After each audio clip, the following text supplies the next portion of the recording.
I find the concept of Wicked as a musical absolutely fascinating because, number one, it's based off of a book series that is literally just Wizard of Oz fan fiction.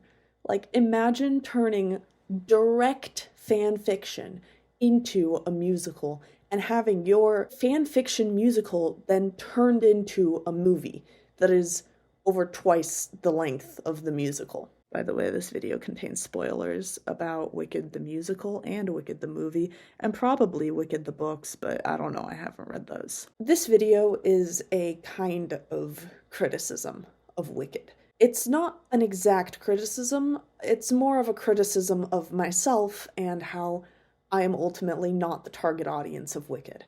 Because the truth is, I watched Wicked this summer on Broadway, and it was incredible. I've never seen a show on Broadway before, but my friends and I went to New York and we watched Wicked, and we had an incredible time. One of my friends had seen Wicked before, and she loved it the second time as well, and the other wasn't really that big of a fan of the idea of going to a Broadway show, but he ended up loving Wicked, and he was upset that we didn't go to more shows while we were in New York because of that. I liked Wicked, which is why I was really confused when I was at the end of the musical and I was like, I liked it. I had a good experience, but I didn't like it. And it took a lot of discussing with my friends to figure out why. Wicked is an incredible musical. I mean, the music is well written and it's beautiful, and when I saw it on Broadway, it was performed wonderfully.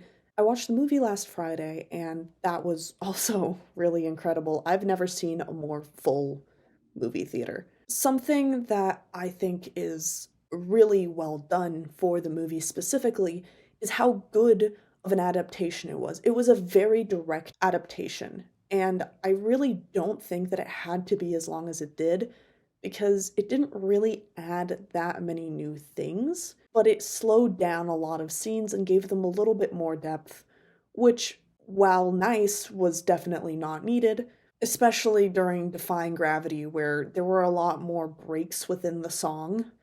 However, that's not the point. I'm not here to criticize the movie musical because I think that it was a really well done adaptation. So everything that I'm saying accounts for both the musical and the movie. The singing is incredible. The songs are incredible. The performances are incredible.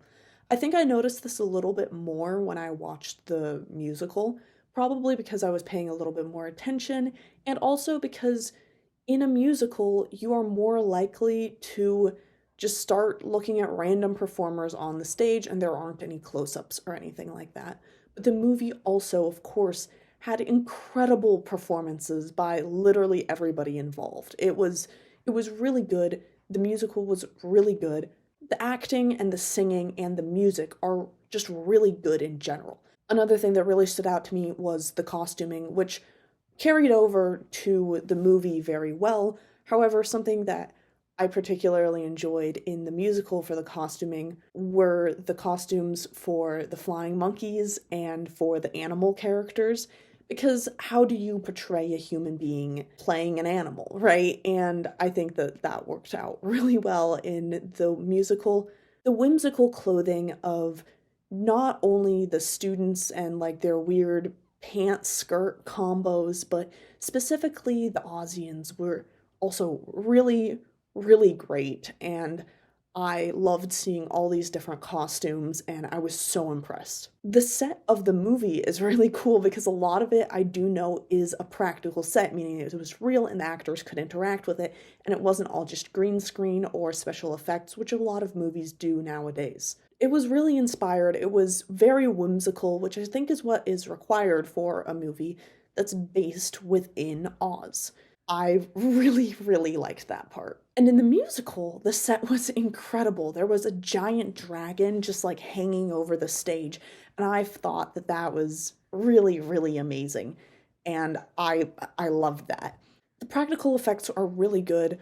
Obviously movie magic works as movie magic, but watching it live was incredible because there were a lot of practical effects appearing, especially at the end of Defying Gravity. The acting was really good in both, as I've mentioned before, but I was more concentrated on the singing part before, but now the acting very incredible as well. I think that every single part of the musical experience was wonderful. It is so clear, just based on that, why this has been on Broadway for such a long time and has had such a great success. And it should, for those reasons. The issue is, I'm not the target audience. The reason I'm not the target audience is a whole lot of things. And number one is I'm nitpicky, and I have an unfortunate experience with fan fiction. Well, maybe not unfortunate, but I have an experience with fan fiction that makes me look at the part of Wicked where they're in school, and I see that, and I watch that, and I listen to that, and everything's going very well. The performances, the acting, the costumes, and yet I feel like I'm reading Wattpad fan fiction. For people who have never read Wattpad fan fiction or, just weren't reading badly written fan fiction when they were in middle school, don't have this issue. And that's good for them. I mean, if you can avoid badly written fan fiction when you're in middle school, you should. I didn't. So something that I struggled with was overcoming that portion. By the time they got to the Emerald City, I was really excited about the fact that this didn't feel like fan fiction anymore, and it was incredible. Unfortunately, in the second act of the musical, which a second movie will be coming out eventually, I had other problems, and that is the nitpicky part. Because I think ultimately I could have overcome the fan fiction-y feeling from the beginning. But I read The Wizard of Oz once when I was 10, and unfortunately I remembered a lot. My main issue with Wicked is the fact that a lot of characters that appear in The Wizard of Oz appear in Wicked, and it kind of crosses over into the canonical events, right? So you've got the house landing, and you have Dorothy melting her. Well, in Wicked, she doesn't actually melt her because it's a trick and blah blah blah. But you've got all those things that actually happen, but the timelines don't add up really well. With the lion, that actually works perfectly fine, and I was like, oh, haha, cool Easter egg. By the time we get to Bok turning into the Tin Man, I started to have some issues when I realized that almost immediately after that, Dorothy arrives in Oz. Because the Tin Man, when Dorothy finds him, has been rusted, and he's been, out in the woods for supposedly decades.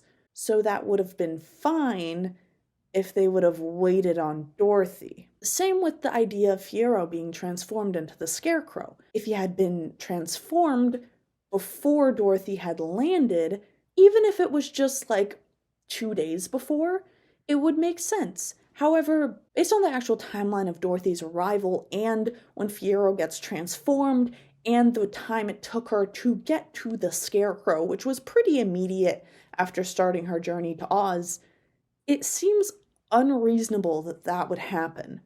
Furthermore, some other portrayals of Bok after he turns into the Tin Man and Fiyero's interactions with Elphaba are iffy, based on the plot of The Wizard of Oz. And while it works in the sense that, yes, I understand it's fan fiction, it's canon divergence, basically, that really annoyed me. Which is why I know I'm not the target audience, because if you get really nitpicky about little details like that, things that need you to understand that you have to overlook these details in order to enjoy the story, then it's not a story for you.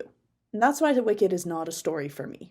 However, I would like to end on a little bit more of a positive note and talk about how seeing Wicked live was a little bit of a weird experience because I am incredibly into theater.